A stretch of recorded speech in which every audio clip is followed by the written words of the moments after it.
വന്ദേ ഭഗവന്തൗ പുനഃ പുനഃ. സദാശിവസമാരംഭം ശങ്കരാചാര്യമധ്യമാം അസ്മദാചാര്യപര്യന്താം വന്ദേ ഗുരുപരമ്പരാം. ബോധാനന്തം ച കല്യാണം ആനന്തമാത്മജം സച്ചിദാനന്തമാത്മജം അച്യുതാനന്തഗുരും. അമൃതാത്മാക്കളെ, വളരെ വർഷങ്ങളായി നടന്നു വരുന്ന സത്ര പരമ്പര അനേകം പുണ്യാത്മാക്കളായ ആചാര്യന്മാരുടെ വചോമാധുരി അവയൊക്കെ ആസ്വദിച്ച് വർഷങ്ങളുടെ പാരമ്പര്യ വിജ്ഞാനം ഉൾക്കൊണ്ട് കഴിഞ്ഞ ശ്രോതാക്കളുടെ മുന്നിലാണ് ഞാനിരിക്കുന്നത്. വളരെയധികം പണ്ഡിതന്മാർ വന്നു പോകുന്ന, വളരെയധികം പണ്ഡിതോചിതങ്ങളായ അഭിപ്രായങ്ങൾ കേട്ടിട്ടുള്ള നിങ്ങൾ എന്നെ കേൾക്കുമ്പോൾ അതെത്ര ശരിയായിരിക്കും എന്ന ശങ്കയിൽ തന്നെയാണ് ഞാൻ നിങ്ങളോട് സംഭാഷണം ചെയ്യാൻ ഒരുങ്ങുന്നത്. അത്ര സംശുദ്ധമല്ലാത്ത എൻ്റെ നാവിൽ നിന്ന് എന്തെങ്കിലും അപശബ്ദങ്ങൾ വന്നാൽ എന്നോട് പൊറുക്കണമേ എന്ന് ഞാൻ ആദ്യമായി അപേക്ഷിക്കട്ടെ. കാരണം ഇത് ഭാഗവത സത്ര സഭാതലമാണ്. സഭകളിൽ അധികം പോയി പരിചയവുമില്ലാത്തവനാണ് ഞാൻ. രണ്ടാമത്, എന്തെങ്കിലും ചിലത് നല്ലത് വല്ലതും നാവിൽ നിന്ന് വീണാൽ അല്പമാത്രമായവ നിങ്ങൾ പെറുക്കിയെടുത്തുകൊള്ളുക. അതൊന്നും എൻ്റെതായിരിക്കുകയുമില്ല, എൻ്റെ പൂർവാചാര്യന്മാരുടേത് മാത്രമായിരിക്കും. അതെന്തെങ്കിലും എൻ്റെ തലയിൽ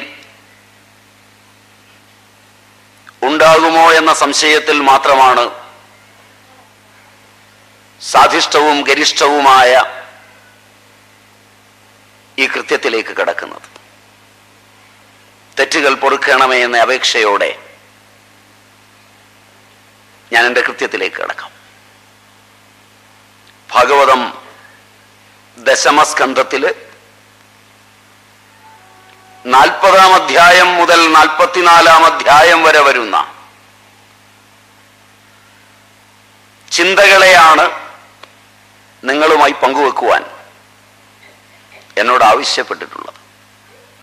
ഒരു ദാർശനിക ഗ്രന്ഥത്തെ സംബന്ധിച്ചിടത്തോളം അതിൻ്റെ അധ്യായങ്ങളിൽ അന്തർഗതമായ ഒരു പൂർണ്ണദർശനമുണ്ടാവും. അത് അധ്യായോചിതമായി അവതരിപ്പിച്ചിട്ടുണ്ടാവും. 2, ഏതധ്യായം എടുക്കുമ്പോഴും ഗ്രന്ഥമാകെയുള്ള സമഗ്ര ദർശനത്തിന് ഊനം തട്ടാത്ത വിധം അതിനെ രൂപപ്പെടുത്തിയിട്ടുണ്ടാവും. ഭാരതീയ ദാർശനിക പാരമ്പര്യത്തിന് എന്നും ഉയർന്നു നിൽക്കാവുന്നത് ഈ രംഗത്താണ്.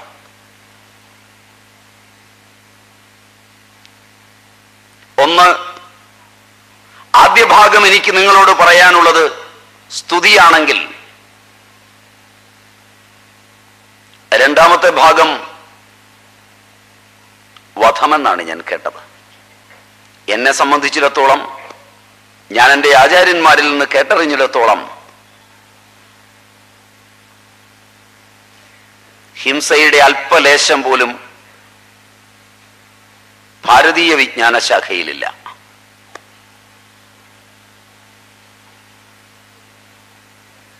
അതുകൊണ്ട് ഈ ഭാഗം എന്നെ നിങ്ങൾ കേൾക്കുമ്പോൾ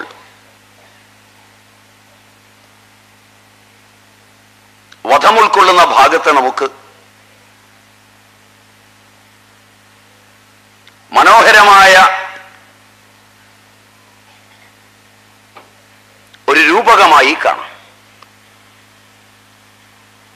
ആ രൂപകത്തിന്റെ സംവിധായകൻ, അതിലെ പ്രധാന നടൻ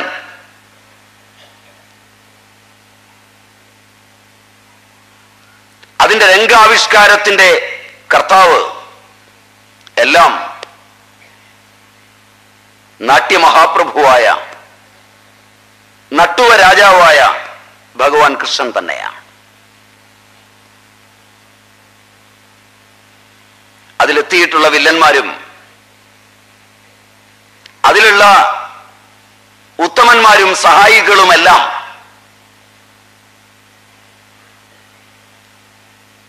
അദ്ദേഹത്തിന്റെ പാർശ്വവർത്തികൾ മാത്രമാണ്, ഭഗവത് പാർഷദന്മാർ മാത്രമാണ്.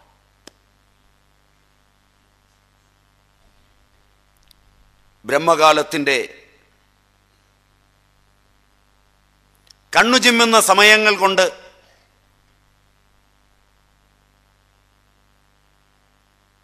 ഭൗമകാലത്തിന്റെ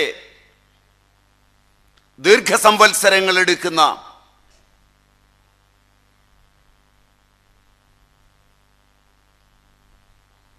ഉദാരവും സത്യദർശനത്തിലേക്ക് മാനവനെ കൂട്ടിക്കൊണ്ടുപോകുന്നതുമായ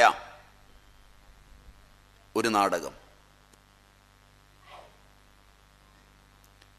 ഈ നാടകത്തിലെ വില്ലൻ ഭഗവാന്റെ ഉത്തമ ഭക്തനായ കംസനാണ്.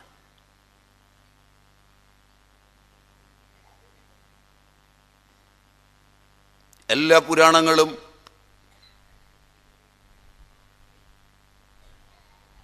കംസനെ സായുജ്യത്തിലേക്ക് പോകുന്നതായി തന്നെയാണ് പറഞ്ഞിരിക്കുന്നത്. ഗ്രന്ഥം വായിക്കുന്ന നമ്മുടെയും ചിന്ത മറ്റൊന്നായിക്കൂടാ.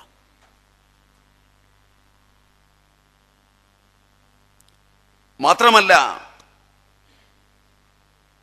കംസമോക്ഷം നടക്കുന്നത്, വധം നമുക്കൊന്ന് മാറ്റാം, ശിവരാത്രി ദിനത്തിലാണ്, മഹാശിവരാത്രി ദിനത്തിലാണ്, കുംഭത്തിൽ.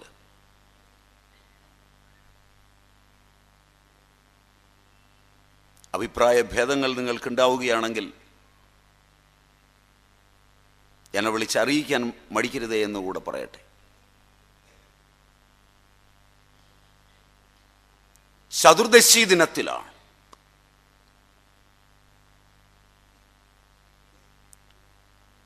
രാജാവായ കംസനോട് ഏറ്റുമുട്ടുമ്പോൾ കൃഷ്ണന്റെ പ്രായം 12 വയസ്സ് മാത്രമാണ്. സഭാതലം തരിച്ചു നിൽക്കുമ്പോഴാണ് കുവലയാപീഠത്തെയും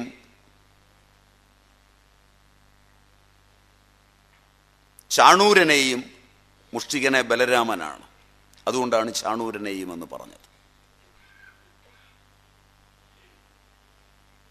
സഹായികളെയുമെല്ലാം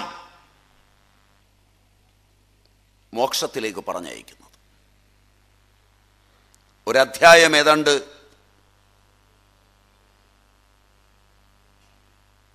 പൂർണ്ണമായി തന്നെ സഭാവാസികളുടെ വികാരങ്ങളെ പ്രകടമാക്കുന്നുമുണ്ട്.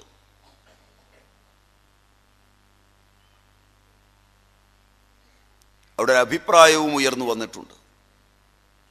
ന പ്രവിശ്യേത് സഭാം പ്രാജ്ഞഃ.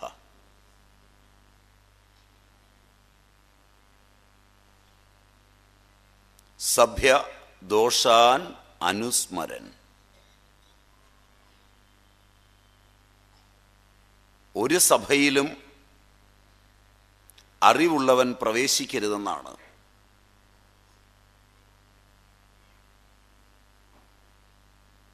വളരെ ഗാംഭീര്യത്തോടുകൂടി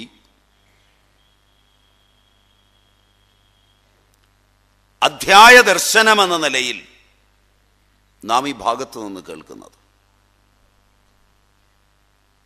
ന പ്രവിശ്യേത് സഭാം പ്രാജ്ഞഃ സഭ്യദോഷാൻ അനുസ്മരൻ. അബ്രുവൻ വിബ്രുവൻ അജ്ഞോ. അബ്രുവൻ വിബ്രുവൻ അജ്ഞൻ.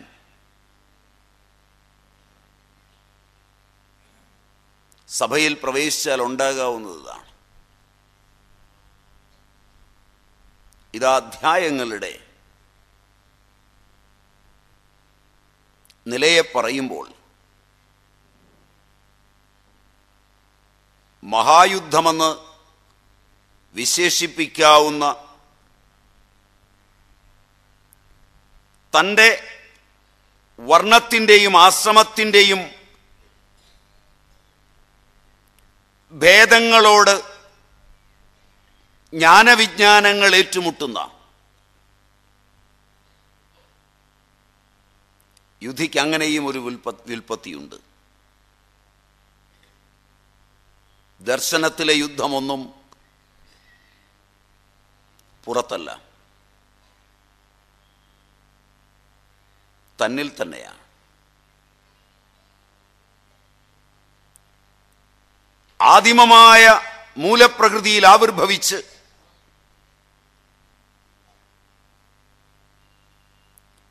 അഹങ്കാരത്തിലൂടെ വികസിച്ച് മഹത്തത്വം അഹങ്കാരം. ആ അഹങ്കാരം രാജസവും താമസവും സാത്വികവുമായി പിരിയുമ്പോഴാണ് എല്ലാ ജീവനും ഭേദമുള്ളതായിത്തീരുന്നത്.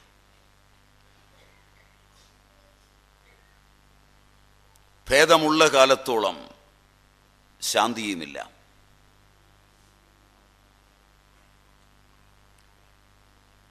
ഭേദം അറിവുകൊണ്ടല്ലാതെ മറ്റൊന്നുകൊണ്ടും നശിക്കില്ല.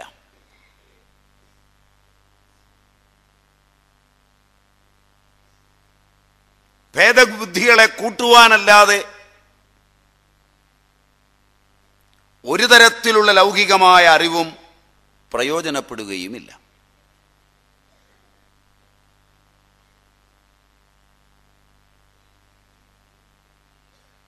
ആ ഭേദം അറ്റുപോകണമെങ്കിൽ യാദൃച്ഛികമായൊരു യുദ്ധം അനിവാര്യമാണ്.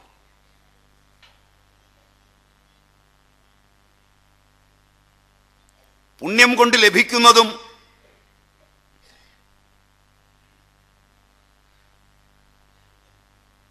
പുണ്യം ചെയ്യിക്കുമ്പോൾ വീണ്ടും അടയ്ക്കുന്നതുമായ സാന്തസ്വർഗമല്ല,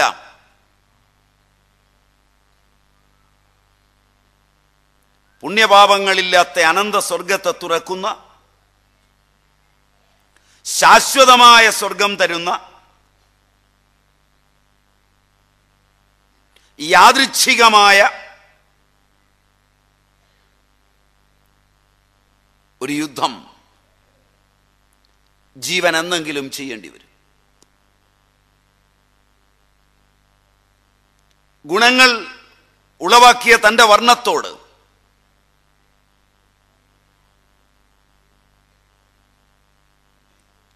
ഭൗതിക നിലയിലുള്ള നിറം നഷ്ടപ്പെടുമ്പോൾ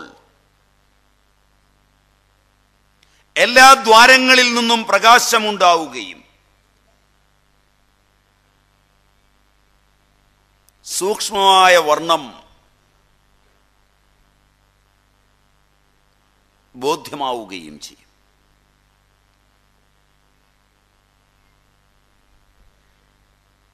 ഇതിന് അതിസൂക്ഷ്മമായാണ് സഞ്ചരിക്കേണ്ടത്.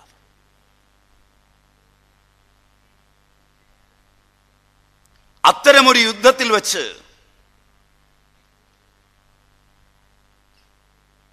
മാനവചേതന എല്ലാറ്റിലും ഏതിലും ആ അനന്ത മഹാപുരുഷനെ ദർശിക്കും.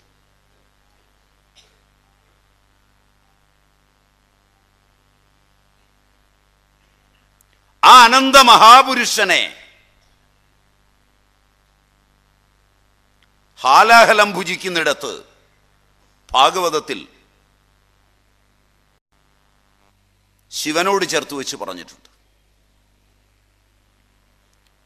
വിശ്വരൂപനായി വർണ്ണിച്ചുകൊണ്ട്.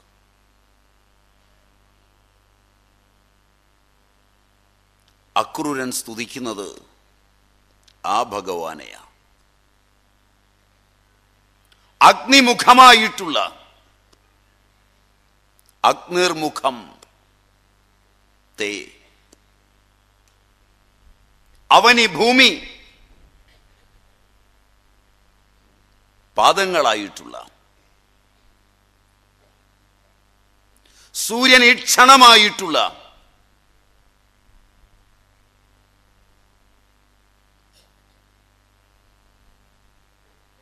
ഭഗവാനെ സ്തുതിയിൽ വർണ്ണിക്കുമ്പോൾ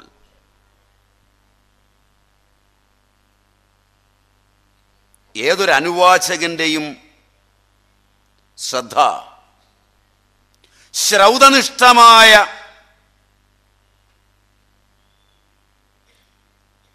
പുരുഷസൂക്തത്തിലേക്ക് കടന്നു പോകാതിരിക്കില്ല. എങ്ങനെയാണ് ഈ അക്രൂരൻ ഇതിനിറങ്ങിത്തിരിക്കാൻ തന്നെ ഇടയാകുന്നത്?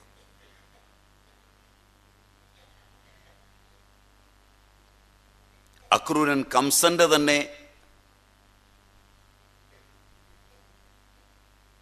കൊട്ടാരത്തിലാണ്. കംസന്റെ അനുമതിയില്ലാതെ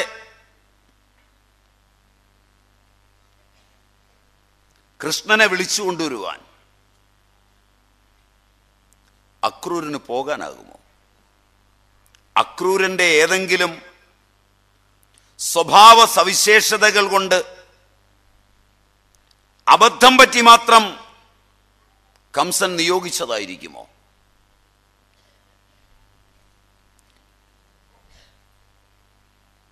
ഭാഗവതം വായിക്കുന്ന ഏവർക്കും അറിയാമെന്നാണ് എനിക്ക് തോന്നുന്നത്.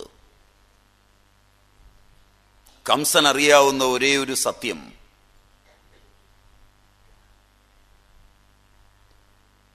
തൻ്റെ അന്ത്യം സഹോദരിയുടെ പുത്രനായ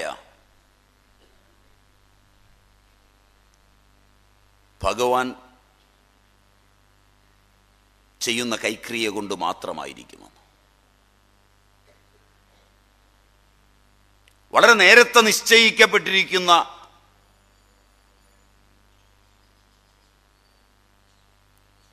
ഒരു നാടകത്തെ പൂർവനിശ്ചിതമായി കഥാരചനയും അഭിനേതാക്കളും അലങ്കാരങ്ങളും എല്ലാം തയ്യാറാക്കി വെച്ചിരിക്കുന്ന ഒന്നിൽ മാറ്റം വരുത്തുവാൻ മാനവശക്തിക്ക് സാധിക്കുമോ എന്ന്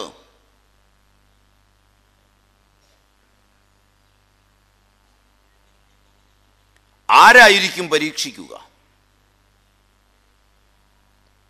നമ്മിൽ ആരാണ് ഇന്നുവരെ പരീക്ഷിക്കാതിരുന്നിട്ടുള്ളത്?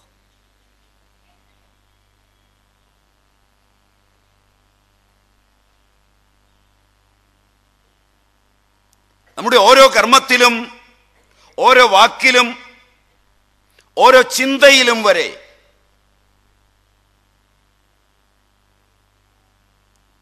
പല തലങ്ങളിൽ, പല തരങ്ങളിൽ, പല ഭാവങ്ങളിൽ, പല രൂപങ്ങളിൽ മാനവ വിജയങ്ങളുടെ നിഴലാട്ടമാണുള്ളത്.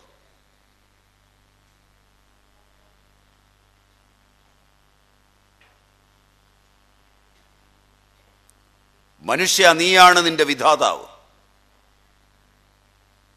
ആധ്യാത്മിക പുരുഷന്മാരും ഭൗതിക പുരുഷന്മാരും, ആധ്യാത്മികവാദികളും ഭൗതികവാദികളും ഒരുമിച്ച് നിന്ന് പറയുന്നത് എന്നും അതാണ്. എനിക്ക് തോന്നുന്നത് അതിനെതിരാണ് എനിക്ക് നിങ്ങളോട് പറയേണ്ട ഭാഗമെന്നാണ്.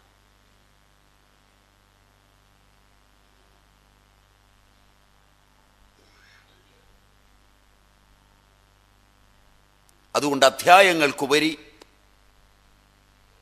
നിറഞ്ഞു നിൽക്കുന്ന രഹസ്യങ്ങളിൽ പ്രഥമവും പ്രധാനവുമായത്, ശ്രൗതമായത് ഈശ്വരേച്ഛയ്ക്ക് അപ്പുറം ഒന്നുമില്ലെന്നാണ്.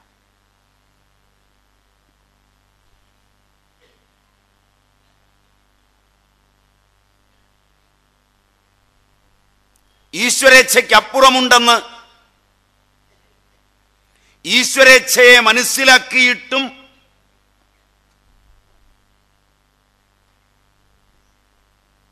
ഒരുവൻ തീരുമാനമെടുത്തിടത്താണ് ദശമസ്കന്ധം മുഴുവൻ നിലകൊള്ളുന്നത്.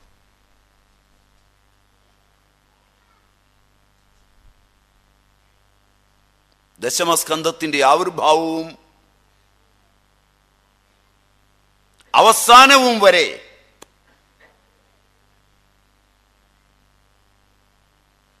ഏതൊരാളും ശ്രദ്ധിച്ചു പഠിക്കുമെങ്കിൽ ഈശ്വരേച്ഛയെ ചോദ്യം ചെയ്യുന്ന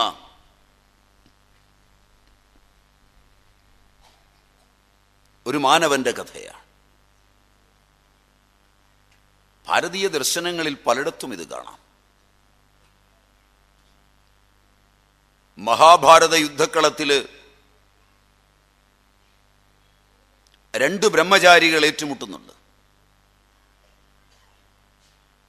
ഒന്ന് നിഷ്ഠൂര നൈഷ്ഠിക ബ്രഹ്മചാരിയായ ഭീഷ്മൻ, 16,008 ഭാര്യമാരും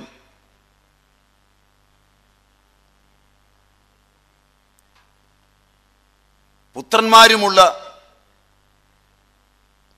നിത്യബ്രഹ്മചാരിയായ കൃഷ്ണൻ. സർവ ആയുധങ്ങളോടുകൂടി പാണ്ഡവ കൗരവർക്ക് പിതാമഹനായി എത്തുന്ന ഭീഷ്മൻ, ഒരായുധവുമില്ലാതെ തേരാളിയായി എത്തുന്ന കൃഷ്ണൻ.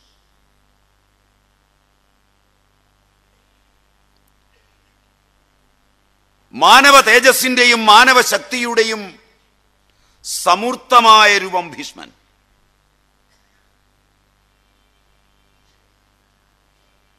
ഈശ്വരീയ നിശ്ചയത്തിന്റെ സമുജ്വല ഭാവമായ കൃഷ്ണൻ. അവിടെയും വിഷയം വേറൊന്നല്ല, അത് കാണിക്കുവാനാണ് പറഞ്ഞത്.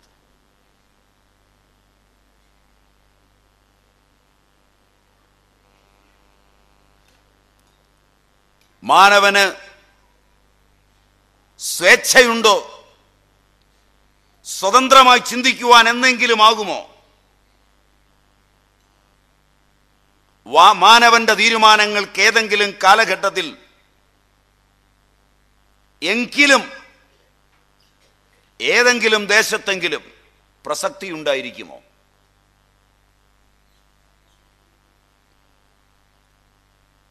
ഇല്ലെന്ന് മാനവനെ ബോധ്യപ്പെടുത്തുന്ന ഇതിഹാസം.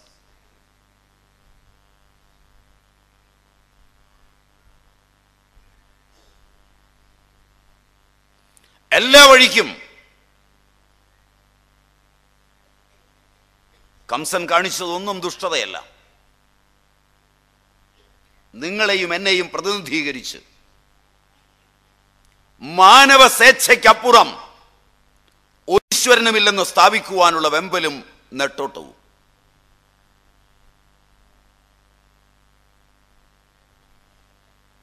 അടുത്ത് നടത്തിയത് ഈശ്വര പാർഷദനായതുകൊണ്ട് അവന് മോക്ഷം കിട്ടി. അതൊരു നാടകവുമായി. കണ്ടിട്ട് ബുദ്ധിയുള്ളവന് പഠിക്കാം, നാം ആരും ഈശ്വര പാർഷദന്മാരല്ല, സൂക്ഷിച്ചും ശ്രദ്ധിച്ചും ജീവിക്കണം എന്ന് ശക്തമായി പറയുന്ന ഇതിഹാസം.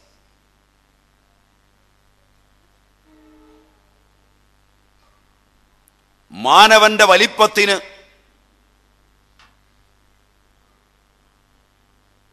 മാനവ ചിന്തകൾക്ക്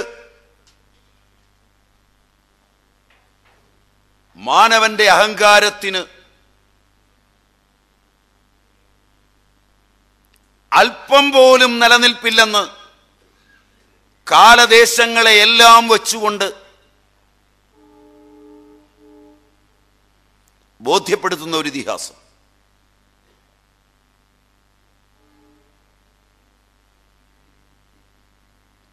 അങ്ങനെ ബോധ്യപ്പെടുത്തുന്നത് കൊണ്ട് തന്നെയാണ്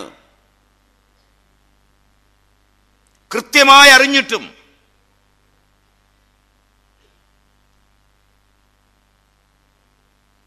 ഇവനാണ് എൻ്റെ വധത്തിനുള്ളത്.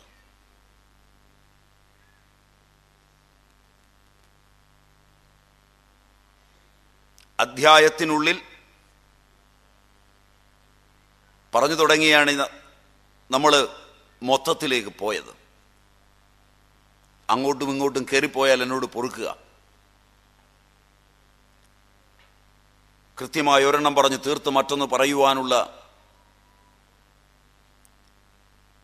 ബുദ്ധിയും എൻ്റെ പിടിയിൽ നിൽക്കാത്തത് കൊണ്ടാണെന്ന് ഓർത്ത് എന്നോട് പൊറുക്കുക.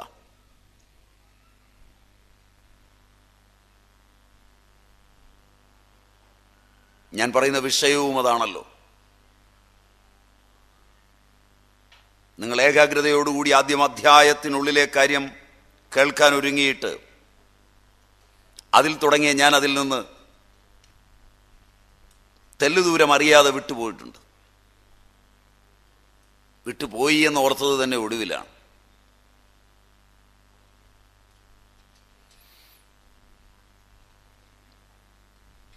പറഞ്ഞത് അധ്യായത്തിനുള്ളിൽ നിന്നുകൊണ്ട് ആദ്യം നോക്കിയാൽ ഈ യുദ്ധരംഗം വീക്ഷിക്കുകയാണ് ഒട്ടേറെ ആളുകൾ. ചാണൂരനുമായുള്ള ഏറ്റുമുട്ടൽ വേളയിലാണ് അവർ ഏറ്റവും കൂടുതൽ വീക്ഷിച്ചത്.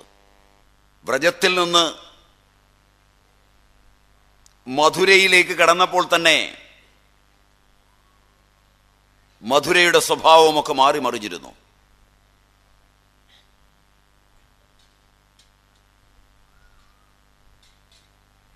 രചകനെ നിങ്ങൾ ഓർക്കുന്നുണ്ട്, തുന്നൽക്കാരനെയും നിങ്ങൾക്കറിയാം, കുബ്ജയെ നിങ്ങൾക്ക് ചിരപരിചിതമാണ്. എത്ര ജന്മങ്ങൾ,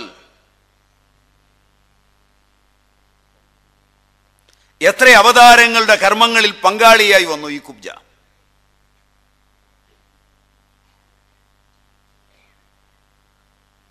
ഈ കുബ്ജയുടെ നാവിൽ തന്നെയാണ് മുമ്പൊരിക്കൽ സരസ്വതി നൃത്തം വെച്ചത്.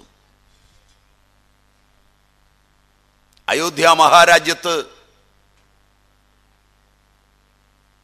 ഭക്തോത്തമന്മാരും പരിണതപ്രജ്ഞരുമായ ആയിരം ആളുകൾ ഉണ്ടായിരിക്കെ വസിഷ്ഠന്റെ നാവിനെ പോലും തെരഞ്ഞെടുക്കാതെ സരസ്വതി തെരഞ്ഞെടുത്ത നാവുള്ള കുബ്ജ, അവളെയും നിങ്ങൾക്ക് പരിചിതമാണ്.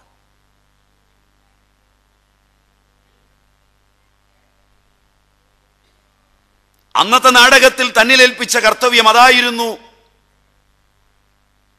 എങ്കിൽ ഇന്നത്തെ നാടകത്തിൽ മറ്റൊരു രംഗമാണ്.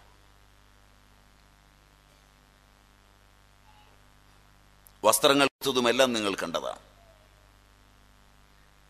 അല്ല, കുറിക്കൂട്ടുകൾ കൊടുത്തതെല്ലാം നിങ്ങൾ കണ്ടതാണ്. വസ്ത്രം കൊടുക്കാതിരുന്നത് കൊണ്ടാണ് പതുക്കെ ആ രചകന്റെ തല നുള്ളിത്താഴ വെച്ചത്. ഇതൊക്കെ 12 വയസ്സുള്ള ആളാണ് ചെയ്യുന്നത് എന്നോർക്കണം.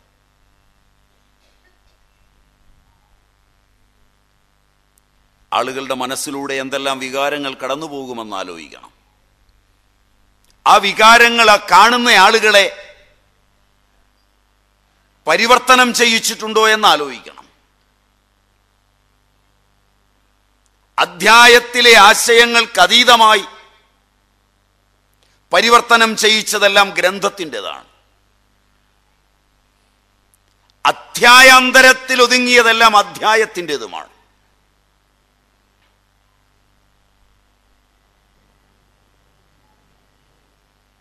അങ്ങനെ ഒന്നാണ് മധുരയിലെ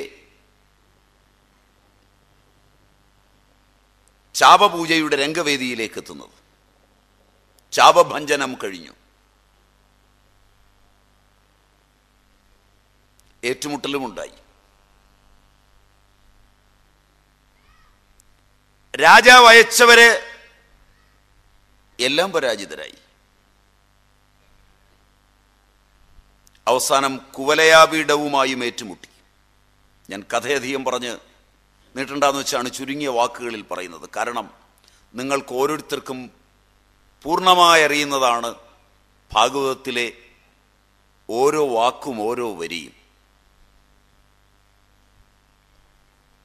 കഥ പറഞ്ഞ് രസിപ്പിക്കാമെന്ന് വെച്ചാൽ ഞാനൊരു കഥയില്ലാത്ത മനുഷ്യനുമാണ്. അതുകൊണ്ട് കൂടിയാണ്. അതുകൊണ്ട് ആ കർത്തവ്യത്തിലേക്ക് ഞാൻ കടക്കുന്നില്ല. എനിക്കതിലെ നിങ്ങളോട് പറഞ്ഞു വരാവുന്ന ചില ആശയങ്ങൾ നല്ലതാണോ എന്ന് നിങ്ങളുടെ മുമ്പിൽ വച്ചിട്ട് നിങ്ങളുടെ അനുഗ്രഹം മേടിക്കാവുന്നവ.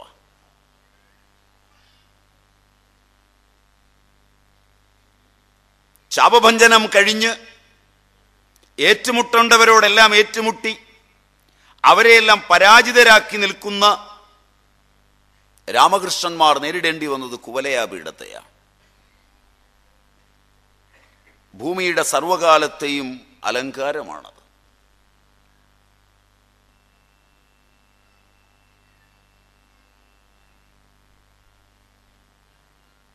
മൃത്യു അതിൻ്റെ എല്ലാ ഭാവങ്ങളോടും കൂടി നടമാടുന്നത് കുവലയാപീഠത്തിലാണ്. അങ്ങനെ ഒന്നിനെ സ്വായത്തമാക്കിയവനാണ് കംസൻ.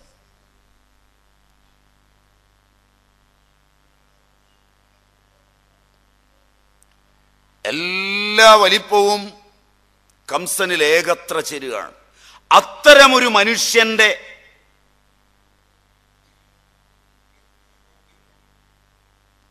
പരാജയമാണ് കൃതി നമുക്ക് തരുന്നത്.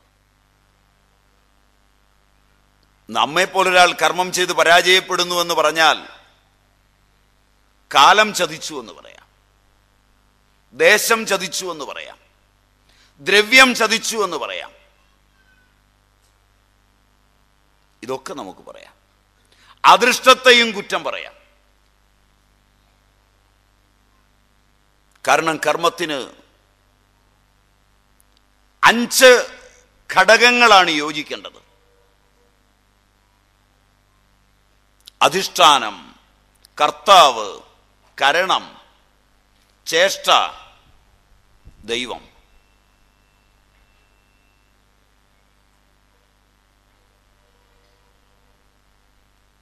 ഇതെല്ലാം ഒത്തുവരുമ്പോൾ മാത്രമാണ് ഒരാൾ വിജയം നേടുന്നത്. ഇവയുടെ ചേർച്ചയോ അവന്റെ പുണ്യത്തിന്റെ മാത്രം ഫലമാണ്.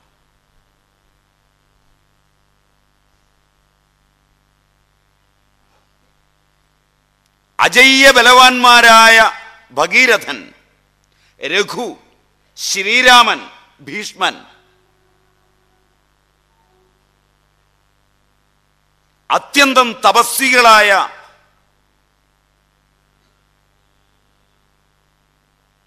വിശ്വാമിത്രൻ, വസിഷ്ഠൻ, കശ്യപൻ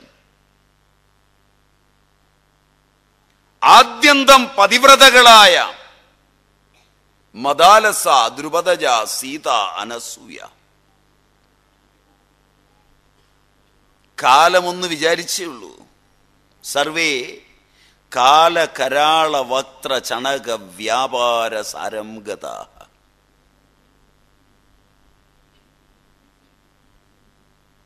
എന്നെയും നിങ്ങളെയും ഒക്കെ കാലം എടുത്തു മറിച്ചും തിരിച്ചും ഇട്ടതാണ്. ശൈശവവും ബാല്യവും കൗമാരവും യൗവനവും വാർദ്ധക്യവുമായി മാറിമറിഞ്ഞു പോകുന്നത്.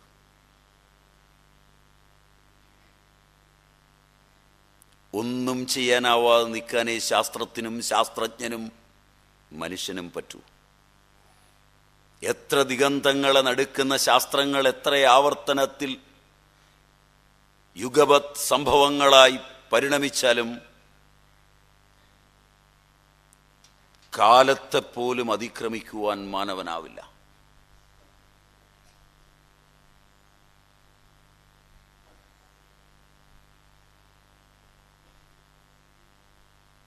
അവിടെയാണ് എല്ലാം തികഞ്ഞ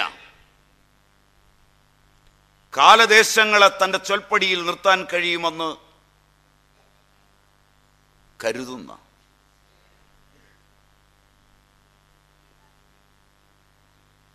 യമനെ വരെ നിയന്ത്രിക്കാൻ കഴിയുമെന്ന് തീരുമാനിച്ചിട്ടുള്ള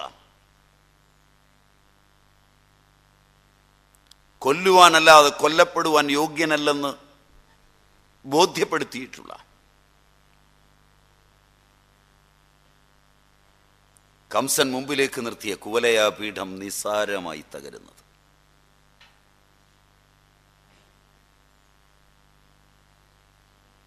മുഷ്ടിക ചാണൂരന്മാരുടെ ആഗമനമാണ്.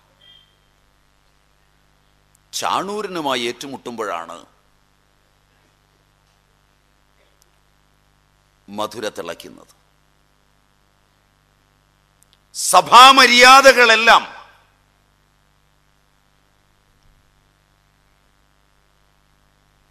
തെറ്റിയിരിക്കുന്നു എന്ന ആളുകൾ വിചാരിക്കുന്നതും അവിടെയാണ്.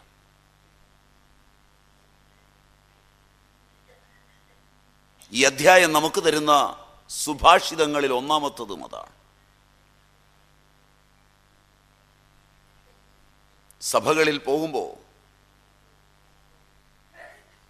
അവിടെ നടക്കുന്നത് ധർമ്മമല്ല എങ്കിൽ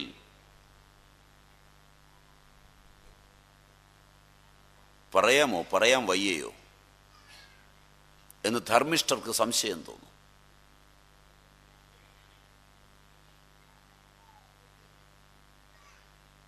പറയാതിരുന്നാൽ അതിൻ്റെ പാപം ഏറ്റുവാങ്ങി തിരിച്ചു പോകണം.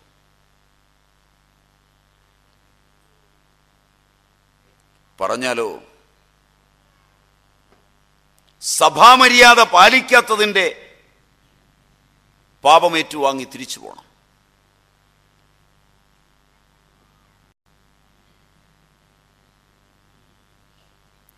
സഭയെ നിയന്ത്രിക്കുന്നവരെ അനുസരിക്കണം.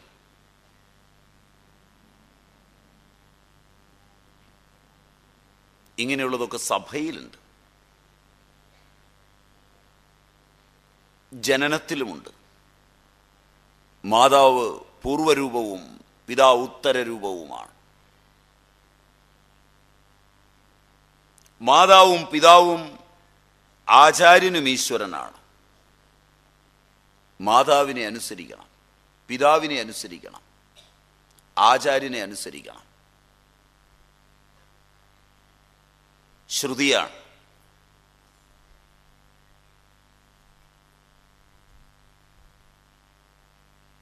ഇവർ തെറ്റ് ചെയ്താലോ, അധർമ്മം കാണിച്ചാലോ, മാതാവും പിതാവും പുത്രനും എല്ലാം അടങ്ങുന്ന കുടുംബങ്ങളുടെ നാഥൻ രാജാവാണ്. രാജകീയ ശാസനകൾക്കെതിരായി വ്യക്തിയും കുടുംബവും വന്നാലോ,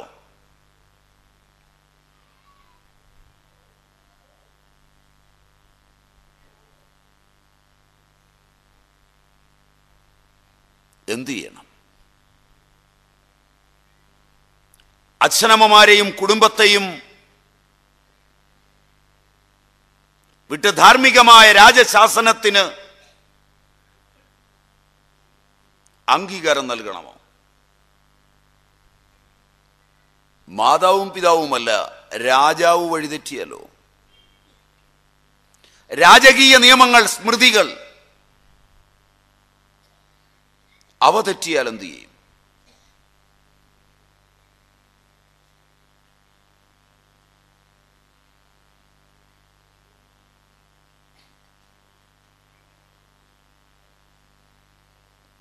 ഈ കാലഘട്ടം അതിൻ്റെ കാലഘട്ടവും കൂടിയാണ്. കാരണം നിങ്ങളുടെ ഭരണകൂടങ്ങൾ സെക്കുലറാണ്. എന്താണ് ആ പദത്തിൻ്റെ അർത്ഥം? നിങ്ങൾക്ക് പരിചയമുള്ള എല്ലാ ഇംഗ്ലീഷ് ഡിക്ഷണറിയും എടുത്തു നോക്കുക. പരലോകത്തിലും ഈശ്വരനിലും വിശ്വാസമില്ലാതെ റൂൾസിലും റെഗുലേഷൻസിലും മാത്രം വിശ്വസിക്കുന്ന ഭരണ സംവിധാനത്തെയാണ് സെക്കുലർ എന്ന് പറയുന്നത്.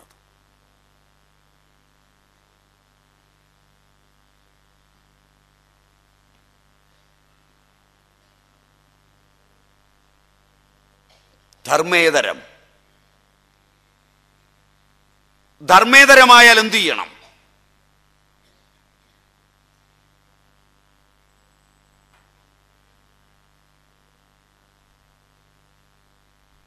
ഇതിനെല്ലാം ഉപരി ഒരു ഈശ്വര നിയമമുണ്ട്.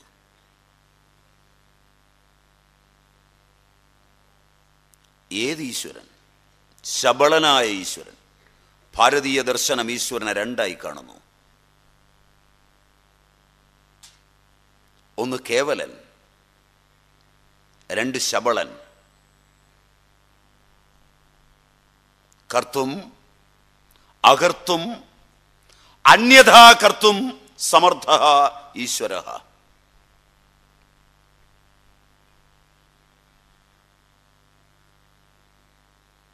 കർത്തും അകർത്തും അന്യഥാ കർത്തും സമർത്ഥ ഈശ്വര. അതറിഞ്ഞ് കഴിഞ്ഞവർക്ക് വേണം കേവലനായ ഈശ്വരനെ പരിചയപ്പെടുത്തി കൊടുക്കാൻ. അല്ലാതെ പരിചയപ്പെടുത്തി കൊടുത്താൽ ധർമ്മനീതികൾ താറുമാറാവും. കുട്ടിക്കാലത്ത് അത് പഠിച്ച് സംസ്കാരമൊക്കെ വന്ന് വർണ്ണാശ്രമ ചിന്തകളിലൂടെ എല്ലാം കടന്ന് വർണ്ണാശ്രമ ചിന്തകളെ എല്ലാം അതിക്രമിച്ച് സകല ദ്വാരങ്ങളും വഴി ആ ആത്മപ്രകാശം ജാജ്വല്യമാനമാകുമ്പോൾ വേണം കേവലനായ ഈശ്വരനെ അറിയാൻ ശ്രമിക്കാൻ.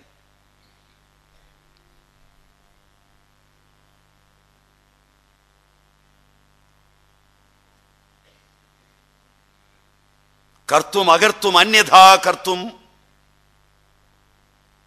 ചെയ്യുന്നവൻ, ചെയ്യാതിരിക്കുന്നവൻ, വേറൊരു വിധത്തിൽ ചെയ്യുന്നവൻ.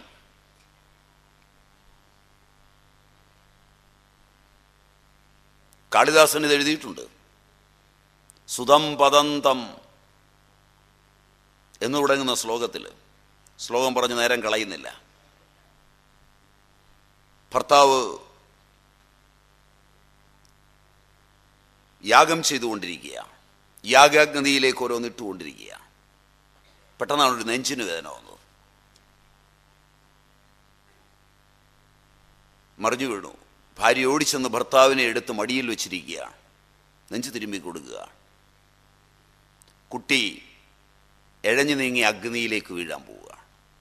ഭർത്താവിൻ്റെ തലയെടുത്ത് താഴെ വെച്ചാൽ കുട്ടി തീയിൽ പോയി മരിക്കും. കുട്ടിയെ രക്ഷപ്പെടുത്താൻ പോയാൽ ഭർത്താവും മരിക്കും. കണ്ണടച്ചു പരമേശ്വരനോട് പ്രാർത്ഥിച്ചു. കുട്ടി തീയിൽ കളിക്കാൻ തുടങ്ങി. ഭാഗവത സത്രത്തിലൊക്കെ വന്നാലും നിങ്ങളിത് വിശ്വസിക്കില്ല, ഇതൊക്കെ കഥയാണെന്ന് പറയും.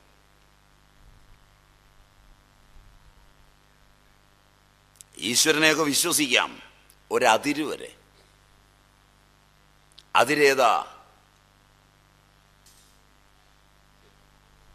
അതിരേതാണ്? നമ്മുടെ അല്പബുദ്ധിക്ക് എരിവ് പകർന്നു തരുന്നിടം വരെ. അതിനപ്പുറം ഒരു ഈശ്വരനും മണ്ണാങ്കട്ടിയൊന്നുമില്ല. ഇത്രയേ നമ്മൾ വിശ്വസിക്കുകയുള്ളൂ. ഇതല്ല. അഗ്നിയുടെ ചൂടിനെ മാറ്റുന്ന ഈശ്വരൻ. അതുകൊണ്ടാണ് ഇന്നും വടക്കൻ കേരളത്തിലെ തെയ്യങ്ങളൊക്കെ തീച്ചാമുണ്ടിയും മറ്റും തീക്കകത്ത് ചാടുന്നത്. അവർക്ക് അഗ്നിക്ക് ചൂടില്ല.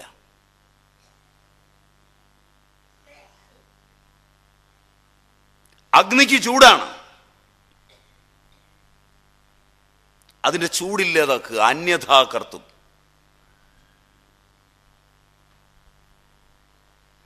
വിഷത്തിന് ശക്തിയില്ലാതാക്കുക. അതറിയണമെങ്കിൽ ആദ്യകാല കൃഷ്ണചൈതന്യനിലൂടെ സഞ്ചരിച്ചാൽ പോരാ, മീരയിലൂടെ സഞ്ചരിക്കണം. അല്ലെങ്കിൽ അവസാനകാല കൃഷ്ണചൈതന്യനിലൂടെ സഞ്ചരിക്കണം.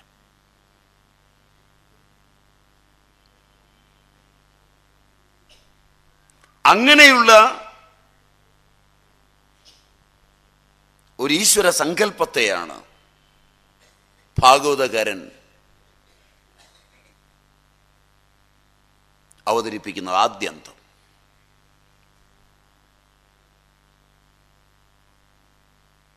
ആ ഈശ്വരനെ കാണാനാണ് അക്രൂരൻ വെമ്പൽ കൊണ്ടത്. കർത്തും അകർത്തും അന്യഥാ കർത്തും സമർത്ഥനായ സാക്ഷാൽ ജഗതീശ്വരനെ കാണാനാണ് അക്രൂരൻ വെമ്പൽ കൊണ്ടത്. എൻ്റെ സമയമാകുമ്പോൾ ഒന്ന് പറയണേ. സമയബോധം എനിക്ക് നഷ്ടപ്പെട്ടു പോകുക. ഇവിടെയുണ്ട്, സോറി, ഞാൻ ആദ്യം അങ്ങോട്ട് നോക്കിയിരുന്നില്ല, നിങ്ങളെ നോക്കിപ്പോയതുകൊണ്ട്. ഇല്ലെങ്കിൽ തെറ്റ് ചെയ്യാൻ ഇടയാവരുതല്ലോ. അക്രൂരൻ അങ്ങനെയുള്ള ഒരു ഈശ്വരന്റെ അടുക്കലേക്ക് പോകാനാണ് ആഗ്രഹിച്ചത്. കൃത്യമായ അക്രൂരനെ തന്നെയാണ് കംസൻ തെരഞ്ഞെടുക്കുന്നത്.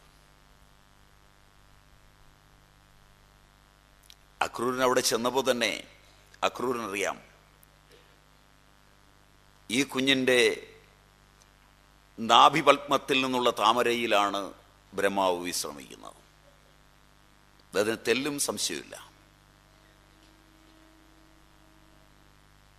ഈ മഹാപുരുഷൻ തന്നെയാണ് വിരാട് പുരുഷനായി നിലകൊള്ളുന്ന പുരുഷോത്തമനെന്നും അക്രൂരന് കൃത്യമായി തിരിച്ചറിയാം.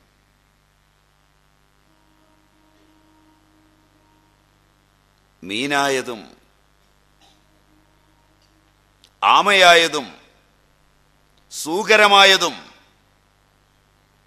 എന്തിന് ബുദ്ധനായതും കൽക്കിയാകാൻ പോകുന്നതും ഈ മഹാപുരുഷൻ തന്നെ എന്നറിഞ്ഞാണ് സ്തുതിച്ചത്.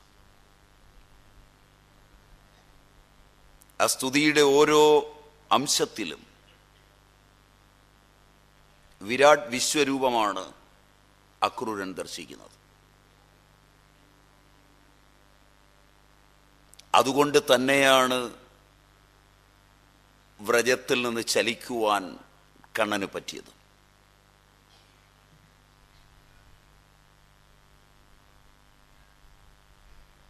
ഇന്നലെ വരെ വ്രജഗോപികളുടെ മാത്രം അന്തരംഗത്തിൽ നിന്ന് കണ്ണൻ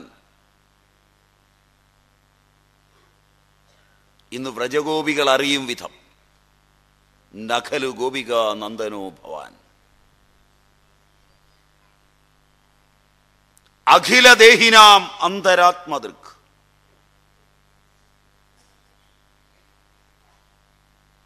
ഇതൊരു വികാസമാണ്.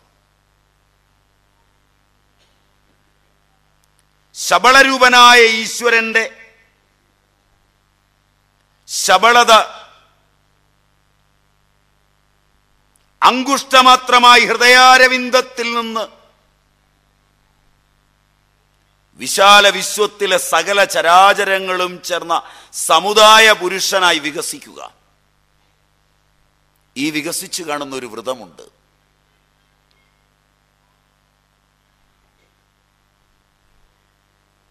പൗരാണിക ഭാരതം ഈ വ്രതം കൊണ്ട് അങ്കിതമായിരുന്നു. ഇന്ന് ആരെങ്കിലും അത് ചെയ്യുന്നവരുണ്ടോ എന്ന് എനിക്കറിയില്ല. അനന്ത ചതുർദശി വ്രതം അത് ചെയ്യാതെ, അത് കഴിയാതെ ഒരു ദീക്ഷയും അനന്ത മഹാപുരുഷനെ അറിയാൻ പ്രേരണ നൽകില്ല എന്നാണ് അസ്മാദൃശ്യന്മാരായ ആചാര്യന്മാരൊക്കെ പറഞ്ഞു കേട്ടിട്ടുള്ളത്. കേട്ടത് മാത്രമാണ് ഞാൻ പറയുന്നത്. നിങ്ങളുടെ അറിവിനും നിങ്ങളുടെ പഠിപ്പിനും നിങ്ങളുടെ വളർച്ചയ്ക്കും ഞാൻ പറയുന്നതിൽ തെറ്റുണ്ടെങ്കിൽ എന്നോട് പൊറുക്കേണമേ.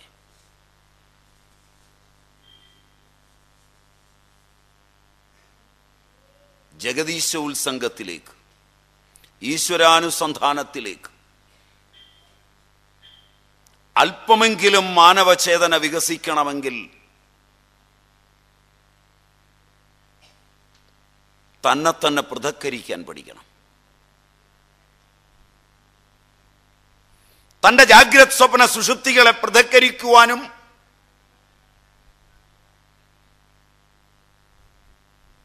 അതിൽ വേറിട്ട് കാണുന്ന ചേതനകളെ അപഗ്രഥിക്കുവാനും തന്റെ കോശങ്ങളെ പൃഥക്കരിച്ച് പഠിക്കുവാനും കോശാന്തര വ്യാപാരങ്ങളെ അതിക്രമിക്കുവാനും കഴിഞ്ഞിട്ട് ഇന്ദ്രിയങ്ങളെയും ഭൂതങ്ങളെയും ഭൂത തന്മാത്രകളെയും അതിക്രമിച്ച മാനവബുദ്ധി ത്രിഗുണാത്മികയായ തൻ്റെ പ്രകൃതിയെ അറിഞ്ഞ് ത്രിഗുണങ്ങളെ അഹങ്കാരത്തിൽ ഏകീഭവിപ്പിച്ചിട്ട്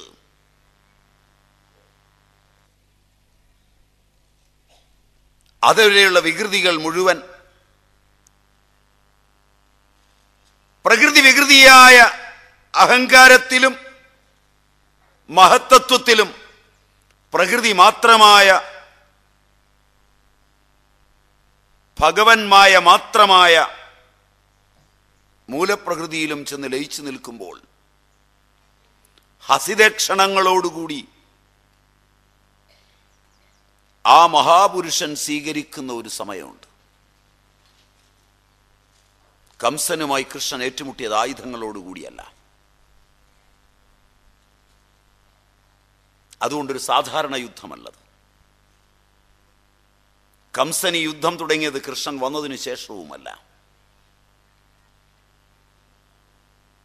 എന്ന് ഈ ദൃശ്യപ്രപഞ്ചം കാണാൻ തുടങ്ങിയോ അന്ന് തുടങ്ങിയ യുദ്ധമാണിത്.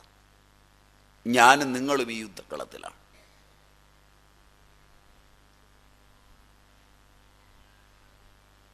എന്തെല്ലാം ദൃശ്യങ്ങൾ എത്ര കാണുന്നുവോ അതിലെല്ലാം നാം യുദ്ധം ചെയ്തുകൊണ്ടിരിക്കുകയാണ്.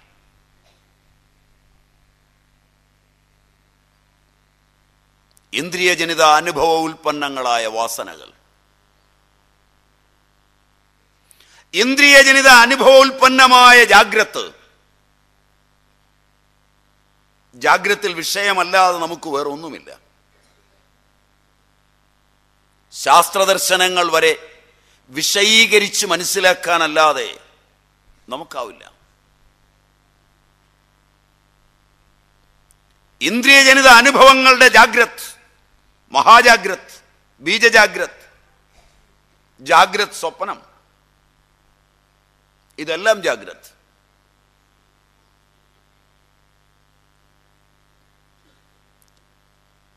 ഇന്ദ്രിയജനിതങ്ങളായ അനുഭവങ്ങൾ വെറുതെ ഇരിക്കുന്നില്ല. ജാഗ്രത്തിൽ അനുഭവിച്ച് തീരുമെന്നും വിചാരിക്കണ്ട. ഇന്ദ്രിയജനിത അനുഭവോൽപ്പന്ന വാസനകൾ ഉത്ബുദ്ധങ്ങളാവും. അത്രൈഷ ദേവഃ സ്വപ്നേ മഹീമാനമനുഭവതി യദൃഷ്ടം ദൃഷ്ടം അനുപശ്യതി ശ്രുതം ശ്രുതമേവ അനുശൃണോതി ദേശദിഗന്തരശ്ച പ്രത്യനുഭൂതം പ്രത്യനുഭവതി. ദൃഷ്ടം ച അദൃഷ്ടം ച ശ്രുതം ച അശ്രുതം ച അനുഭൂതം ച അനനുഭൂതം ച സച്ച അസച്ച സർവം പശ്യതി സർവഃ പശ്യതി. ഒന്ന് കട്ടിലിൽ കയറി കിടന്നുറങ്ങി നോക്കിയേ. അരമണിക്കൂറേ ഉറങ്ങിയുള്ളൂ. 50 കൊല്ലത്തെ ജീവിതത്തിൻ്റെ ദർശനമാണ് ഉണ്ടായത് സ്വപ്നത്തിൽ. സൂര്യൻ അസ്തമിച്ചു, ചന്ദ്രൻ അസ്തമിച്ചു, അഗ്നി കെട്ടടങ്ങി, വാക്കുകൾ പിൻവാങ്ങി. എന്തിന് സൂര്യൻ, എന്തിന് വിഷയലോകം, എന്തിന് ചന്ദ്രൻ, എന്തിന് കത്തിച്ചു വെച്ച വിളക്ക്, എന്തിന് കാണാനുള്ള ഇന്ദ്രിയങ്ങൾ, ഇതൊന്നും വേണ്ട. സൂര്യനെയും ചന്ദ്രനെയും അഗ്നിയെയും വാക്കിനെയും വിട്ടിട്ട് വിഷയങ്ങളിൽ രമിക്കുന്നു. ഈ മാനവൻ തലയും കുത്തി നിന്നാൽ, ഈ മാനവൻ വട്ടം മൂച്ചു പിടിച്ചാൽ, ഈ മാനവൻ ശ്വാസം വലിച്ചു കയറ്റിയും പുറത്തേക്ക് വിട്ടും പരീക്ഷിച്ചു നോക്കിയാൽ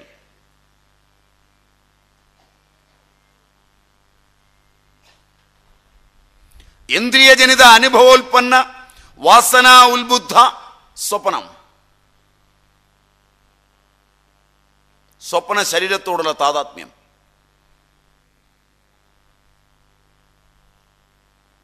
ഇന്ദ്രിയജനിത അനുഭവ ഉൽപ്പന്ന വാസന അനുദ്ബുദ്ധ കാരണശരീരം, സുഷുപ്തി അജ്ഞാനം. സുഷുപ്തി സമാധിയല്ല. ഇന്ദ്രിയജനിത അനുഭവോൽപ്പന്ന വാസനയുടെ അനുദ്ബുദ്ധത കിടക്കുന്ന സുഷുപ്തിയിൽ നിന്നാണ് ഈ ബീജങ്ങളെല്ലാം നാളെ പൊട്ടിമുളയ്ക്കാൻ പോകുന്നത്.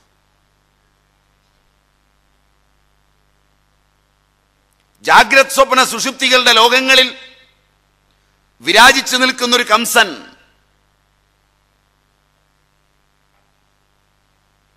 ജനിച്ചത് മുതൽ യുദ്ധക്കളത്തിലാണ്. കൃഷ്ണനോടല്ല. തൻ്റെ ഇച്ഛയ്ക്കൊത്തി പ്രപഞ്ചത്തെ ഒന്ന് ഉരുട്ടിയെടുക്കാൻ ഞാനും നിങ്ങളും അതെ. ഈ ഭാഗവതമൊക്കെ കയ്യിൽ വെച്ചുകൊണ്ട് വായിക്കാൻ നിങ്ങൾ വന്നാലും ഇതിലേതൊക്കെ എനിക്കറിയാമെന്ന് അഹങ്കരിച്ച് നിങ്ങളോട് പറയാൻ വന്നാലും ഞാനും നിങ്ങളും ഈ ഭൂമിയെ ഒന്ന് ഉരുട്ടാൻ വന്നതാണ്.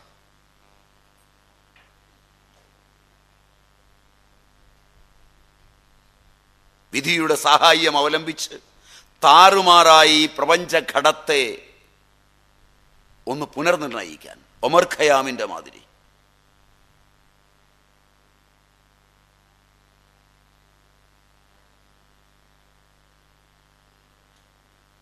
നമ്മളൊക്കെ കംസന്മാരാണ്. ഇങ്ങനെയൊന്നും അല്ല പറഞ്ഞു തരേണ്ടത് എന്നാണ് എനിക്ക് തോന്നുന്നത്. അതുകൊണ്ട് എൻ്റെ അബദ്ധമോർത്ത് നിങ്ങൾ എനിക്ക് മാപ്പ് തരണം. നമ്മളിൽ ആരാണ് നമ്മുടെ ജാഗ്രത്തിനോട് ഇതുവരെ ഏറ്റുമുട്ടാതിരുന്നത്? ദാരിദ്ര്യം കൈമുതലായവന് മാത്രമേ അത് സാധിക്കൂ. ആ ദാരിദ്ര്യമോ വിധിവിഹായസിലുണ്ടായതുമാകരുത്. വിധിവിഹായസിലെ ദാരിദ്ര്യം ക്രൂരതയാണ്.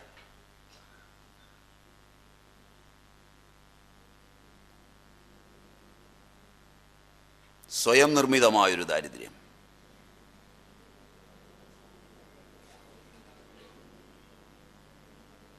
എനിക്കിത് മതി എന്ന് പറയാൻ കഴിയണമെങ്കിൽ തൃഷ്ണയുണ്ടാവരുത്. തൃഷ്ണയുണ്ടാകാതിരിക്കണമെങ്കിൽ ജാഗ്രത്തിൻ്റെയും സ്വപ്നത്തിൻ്റെയും ചരിത്രം നന്നായി അറിയണം. ഓരോ വിഷയവും ആഗ്രഹിക്കുന്ന മാത്രയിൽ തന്നെ അഹങ്കാരത്തിൽ ചെന്ന് വീഴുമെന്നും അഹങ്കാരത്തിൽ കൂടുകൂട്ടുമെന്നും വിഷയത്തിൻ്റെ അടിമയാക്കി നമ്മെ മാറ്റുമെന്നും നമ്മുടെ സ്വപ്നങ്ങളെ വിരചിക്കുന്നത് വിഷയലോകങ്ങളായിരിക്കുമെന്നും ആദ്യം തിരിച്ചറിയണം.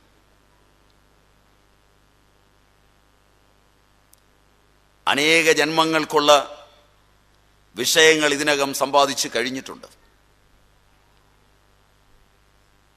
ഇന്നു മുതൽ സമ്പാദ്യം നിർത്താം ജന്മമോക്ഷത്തിന്.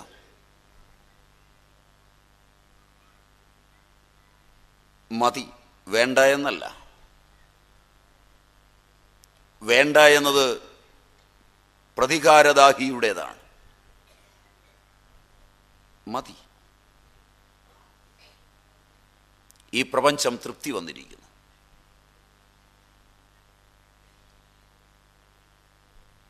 ഇനി കയ്യിലുള്ള മിച്ചം പുണ്യപാപങ്ങളുണ്ട്,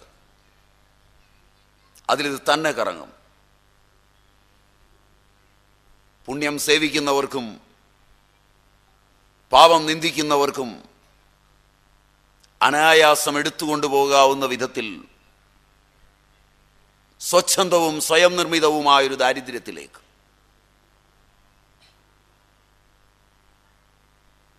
അതിലേക്ക് കടക്കുന്നതുവരെ നാം പ്രപഞ്ചം സൃഷ്ടിക്കുന്നവരാണ്, കംസന്മാരാണ്. കംസൻ ആ യുദ്ധമാണ് ഇതുവരെ ചെയ്തു വന്നത്. പക്ഷെ കംസൻ ഈ യുദ്ധം നിർത്തണമെന്ന് ആഗ്രഹമുണ്ട്. സഹോദരിയുടെ വിവാഹം കഴിഞ്ഞ് തേരോടിച്ചു പോകുമ്പോൾ ആ അശരീരിയുടെ നിമിഷത്തിന് മുമ്പ് വരെ നിങ്ങൾ കംസനെ എങ്ങനെയാണ് കണ്ടിരുന്നത്?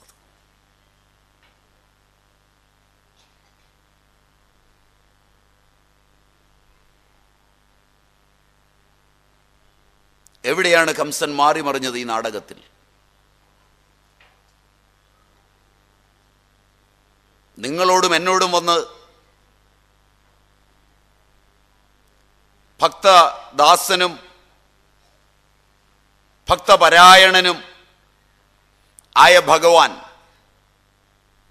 ഈ ഭൂമിയിലെ നിന്റെ ബന്ധങ്ങൾ തീരാറായിരിക്കുന്നുവെന്ന് പറഞ്ഞാൽ എന്താണ് ഉണ്ടാവുക?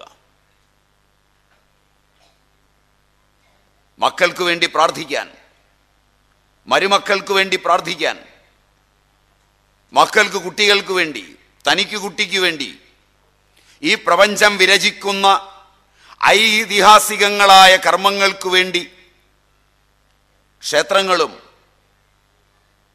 വഴിപാടുകളും സപ്താഹങ്ങളും തേടി ഇറങ്ങുന്ന മാനവനോട് കരുണാമയനായ ഭഗവാൻ പുഞ്ചിരിച്ചുകൊണ്ട്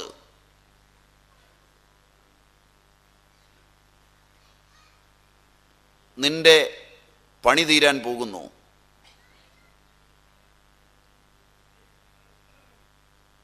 നീണ്ടകാലമാണ് പറഞ്ഞു കൊടുത്തത്.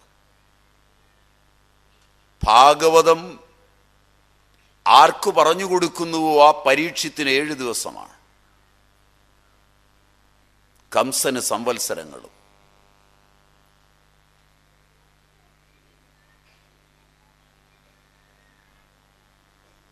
അതേ ഭഗവാൻ എന്നോടും നിങ്ങളോടും പറയുകയാണ്.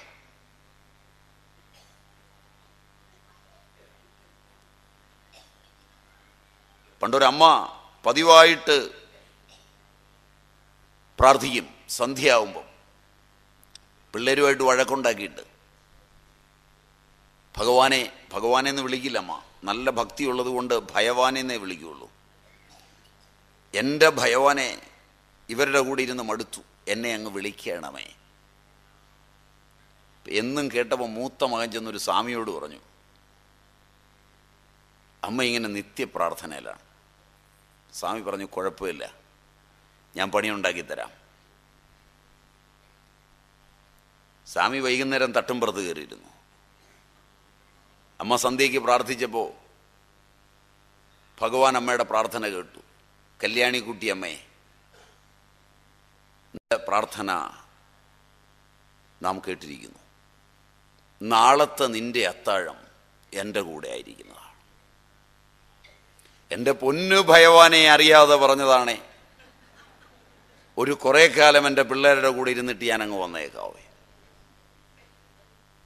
ഇത്രേ ഉണ്ടാവുള്ളൂ. കംസനോട് നേരത്തെ പറയുകയാണ് ഇത്.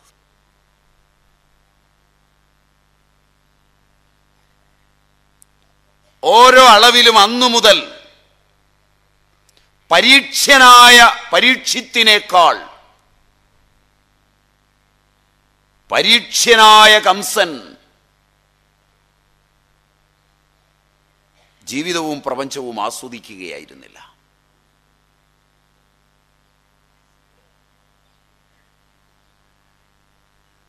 എവിടെയാണ് കൃഷ്ണൻ എന്ന് അന്വേഷിക്കുകയായിരുന്നു. എത്ര ഔത്സുക്യത്തോടെയുള്ള അന്വേഷണമായിരുന്നു അത്. എത്ര ദൂതന്മാരെയാണ് ഈശ്വരനെ കണ്ടുപിടിക്കാൻ വേണ്ടി പറഞ്ഞു വിട്ടത്. എത്ര പേരെയാണ് കൊലയ്ക്ക് കൊടുത്തത്, മോക്ഷത്തിലെത്തിച്ചത്. ലളിത മനോഹരയും മറ്റും വന്നത് നിങ്ങൾക്കറിയാം. കാലിട്ടിളക്കി കളിക്കുന്ന കുഞ്ഞിന് മുല കൊടുക്കുവാനാവുന്നത്. കൃഷ്ണനൊന്ന് ഒരു കണ്ണടച്ച് നോക്കുന്നതായിട്ടാണ് ഭാഗവതം പറയുന്നത്. എന്തിനാ കണ്ണടച്ചതെന്നുള്ളതിന് ആചാര്യന്മാർക്ക് അഭിപ്രായ വ്യത്യാസങ്ങളുണ്ട്. ശ്രീകൃഷ്ണ കർണരസായനത്തിൽ മംഗളാചാര്യൻ പറയുന്നത്, ജയമംഗളാചാര്യൻ പറയുന്നത്, ആ ഒരു കണ്ണടച്ചിട്ട് രുദ്രനെ വിളിക്കുകയായിരുന്നു എന്നാണ്. പണ്ട് നമ്മൾ ഒന്നിച്ചാണ് പാല് ആഴി കടഞ്ഞത്. പാലാഴി കടയുന്ന സമയത്ത് ഹാലാഹലം പൊന്തി വന്നു. അപ്പം ഞങ്ങൾക്ക് ഹാലാഹലം വേണ്ട, അമൃതം മതിയായിരുന്നു. ഇപ്പോഴൊരു ചെറിയ പാൽക്കടൽ ഞാൻ ഒറ്റയ്ക്ക് കടയുക. മനസ്സിലായില്ല? ക്ഷീരസാഗരം കടഞ്ഞു. അന്ന് ക്ഷീരസാഗരം കടയുമ്പോഴാണ് ഹാലാഹലം പൊന്തി വന്നത്. വിഷം കണ്ടി ഞങ്ങൾ ഭയന്നു. കാരണം ഞങ്ങൾക്ക് അമൃത് മാത്രം മതി. അതുകൊണ്ട് നിന്നെ വിളിച്ചു, നീ വന്നു. ഭാഗവതത്തിലുമുണ്ട്, നിങ്ങൾക്ക് വായിക്കാം. ഹാലാഹലം നീ ഭുജിച്ചു, അമൃത് ഞങ്ങളും ഭുജിച്ചു. ഒരു ചെറിയ പാലാഴി ഞാനിവിടെ കടയാൻ പോവാ. ഇതിൻ്റെ പുറമേയും ഹാലാഹലമാണ്. ഇതിൻ്റെ അകത്തും ക്ഷീരമാണ്, എനിക്ക് ക്ഷീരം കുടിക്കണം, അപ്പുറത്ത് നിന്ന് ഈ ഹാലാഹലം കുടിച്ചാലും. രുദ്രൻ കേട്ടുവെന്നാണ്. ഭാഗവതത്തിൽ ഇങ്ങനെ ഉണ്ടോ? ഉണ്ട്. എവിടെയാ? രോഷസമന്വിതം. രോഷത്തോടുകൂടി പ്രാണനെയും കൂട്ടിക്കുടിച്ചു എന്നാണ് പൂതനയുടെ. മന്യു രുദ്രനാണ്.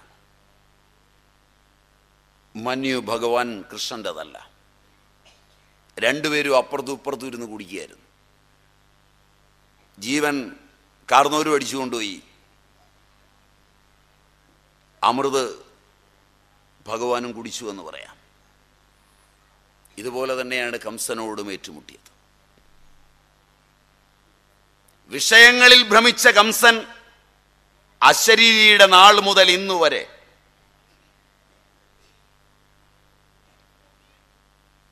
എല്ലാ അണുവിലും തേടിയത് ഏകാഗ്രതയോടുകൂടി കൃഷ്ണനെ മാത്രമാണ്. എന്തൊരനുഗ്രഹമാണ്!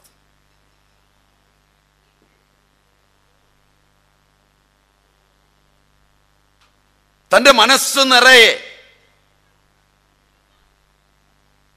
തൻ്റെ ചിന്തകൾ നിറയെ, താൻ ദർശിക്കുന്നതിലെല്ലാം,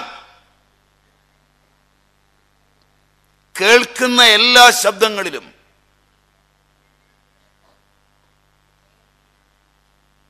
തൻ്റെ മോക്ഷത്തിന് സമയമെടുക്കുന്നു എന്നറിയിക്കുകയും തന്നെ മോക്ഷത്തിലേക്ക് നയിക്കുന്നവൻ വരാൻ പോകുന്നു എന്നറിയുകയും ചെയ്യുന്ന ഒരു അനുഗ്രഹീതന്റെ കഥ കൂടിയാണിത്.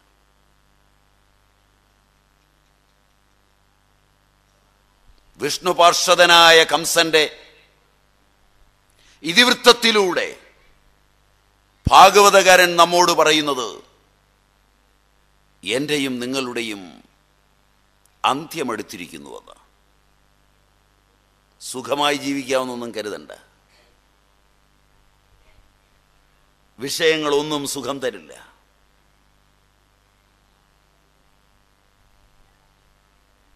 എത്ര സമ്പാദിച്ചാലും സുഖം തരില്ല. കാരണം ദുഃഖം മാത്രമാണ് സത്യം. ദുഃഖമാര്യ സത്യം, ദുഃഖസമുദയമാര്യ സത്യം, ദുഃഖനിരോധമാര്യ സത്യം, ദുഃഖനിരോധഗാമിനി പ്രതിപദ ആര്യ സത്യം. അതറിയാൻ ഒരുപാട് സമയമെടുക്കും. കംസൻ അറിഞ്ഞു കഴിഞ്ഞു. കാത്തിരുന്ന് കാത്തിരുന്ന് ഓരോരുത്തരെയും അയക്കുന്നത് ഇവനെ അറിയാനാണ്. അയക്കുന്ന ആരും ഇന്നോളം തിരിച്ചു വന്നില്ല, വിവരമൊന്നറിയിക്കാൻ പോലും. അയച്ചതല്ലാതെ അതിൽ ഒരെണ്ണം തിരിച്ചിങ്ങെത്തിയില്ല. എങ്ങനെയുണ്ട്, ഏത് രൂപത്തിലിരിക്കും, തിരിച്ചു വന്നൊന്ന് പറഞ്ഞിട്ട് വേണമല്ലോ. പോയതല്ലാതെ ഒന്നും ഇങ്ങ് വന്നില്ല. അവസാനമാണ് ഈ അയച്ചവരാരും ഭക്തരല്ല എന്നറിഞ്ഞ് ഭക്തനായ ഒരുവനെ അയക്കുന്നത്. അതുകൊണ്ടാണ് ഈ അയപ്പിന് പ്രത്യേകതയുള്ളത്. അവൻ വെറുതെ അറിഞ്ഞവനല്ല. ഇങ്ങനെ ഒരുവനാണ് കംസന്റെ കൊട്ടാരത്തിൽ ഇത്രയും കാലമുള്ളത്, കംസന്റെ തൊട്ടടുത്ത്.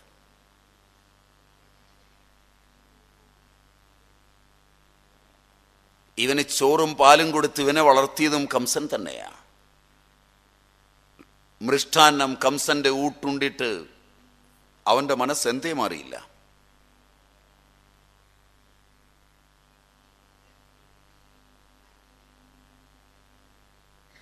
എന്തുകൊണ്ടാ മനസ്സ് മാറിയില്ല?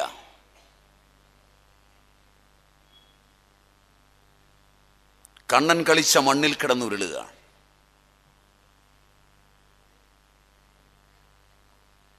കണ്ണനെ പുരുഷോത്തമനായി കണ്ട് സ്തുതിക്കുകയാണ്. ഓരോ വരിയും, സ്തുതിയുടെ ഓരോ അംശവും മത്സ്യരൂപിക്കായിക്കൊണ്ട്, സൂകരരൂപത്തിനായിക്കൊണ്ട്, നൃസിംഹരൂപത്തിനായിക്കൊണ്ട്, ഒക്കെ സ്തുതിക്കുമ്പോൾ ഹൃദയാവർജകമായ ഭാഷയിലാണ് സ്തുതിക്കുന്നത്. സ്തുതിക്കുക മാത്രമല്ല, ഇത് സ്തുതിച്ചു കഴിഞ്ഞൊന്ന് മുങ്ങിയുള്ളൂ. ശംഖചക്ര ഗദാപത്മങ്ങളോടുകൂടിയ ആ വിശ്വനെ അക്രൂരൻ കാണുകയും ചെയ്തു.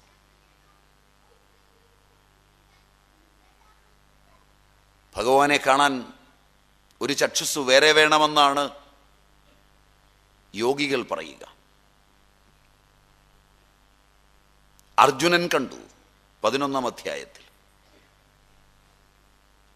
ആദ്യം കണ്ട് ഭയക്കുകയാണ് ചെയ്തത് 23-ാം ശ്ലോകത്തിൽ. പിന്നെയാണ് പ്രീതം പ്രണമിച്ച് ഭഗവാനെ ഒന്ന് സൗമ്യനായി വരാൻ പറഞ്ഞത്. അർജുനൻ കണ്ടത് ദിവ്യദൃഷ്ടി കൊണ്ടാണ്, അക്രൂരൻ കണ്ടത് ഭക്തി ദൃഷ്ടി കൊണ്ടാണ്, കംസൻ ഭഗവാനെ കണ്ടത് മാംസദൃഷ്ടി കൊണ്ടാണ്. ഏതാണ് കൂടുതൽ ഭക്തി? എനിക്കറിയില്ല.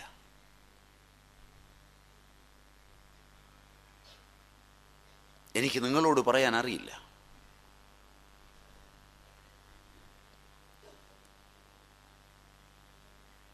ദിവ്യദൃഷ്ടി കൊണ്ട് കണ്ടതാണോ? ഉന്മത്തമായ ഭക്തിയിൽ വെച്ച് ഭക്തപരായണനായ ഭഗവാനെ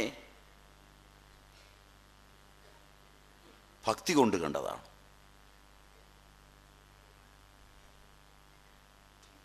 അതല്ല തൻ്റെ മാംസദൃഷ്ടി കൊണ്ട് കാണുക.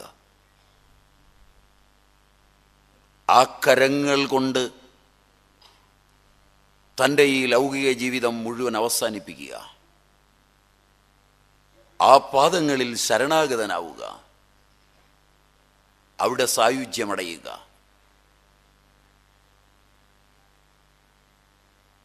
ഏതാണ് ഭക്തി? എന്തായാലും ഭഗവാന്റെ ചേഷ്ടകളിൽ ഒന്നുകൊണ്ടും ഒരു ജീവിയും വധിക്കപ്പെടുകയില്ല.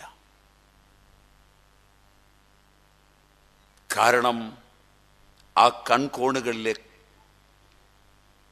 തീ ജ്ഞാനാഗ്നിയാണ്. അത് മോക്ഷത്തിലേക്കുള്ള തുറന്നു വെച്ച വാതിലാണ്.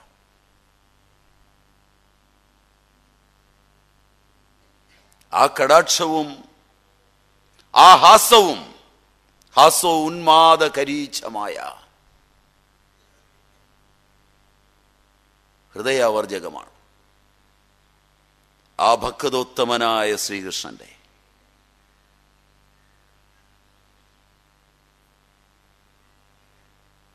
മാനവശക്തിക്ക് യാതൊരു വിലയുമില്ലെന്ന്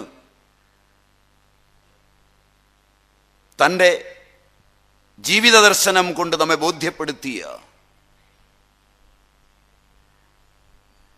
ആ കണ്ണൻ്റെ കൽത്തുറുങ്കിനകത്തമ്മ കണികണ്ട ദിനം മുതൽ കാട്ടാളനെയ്ത കണയാൽ കാൽത്താർ വിണ്ട ദിനം വരെ കണ്ണൻ കപടഗോപാലൻ ചൈതന്യാംബു ഘനാഘനൻ ചെയ്ത കാര്യങ്ങളൊക്കെയും ജഗന്മോഹനം. ആ കണ്ണൻ്റെ മുമ്പിൽ ഭക്തിപ്രശ്രയപൂർവം പ്രണമിച്ച് എൻ്റെ ഈ അധിക പ്രസംഗം ഞാനിവിടെ അവസാനിപ്പിക്കുന്നു.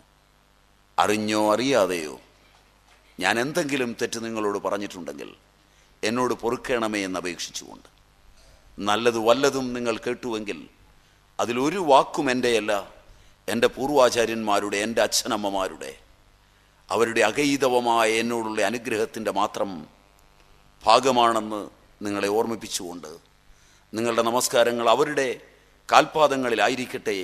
തെറ്റുകൾക്കുള്ള ശിക്ഷ എൻ്റെ പൂർവന്മാരുടെ നേരെ തിരിയരുതേ, എന്നിൽ മാത്രം ഒതുക്കി നിർത്തണമേ എന്ന് അപേക്ഷിച്ചുകൊണ്ട് ഞാൻ ഉപസംഹരിക്കും.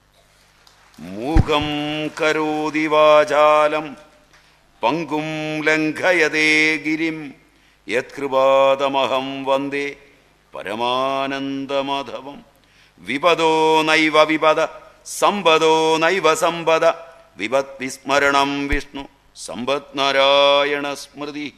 ഹരി ഓം. ഹരി.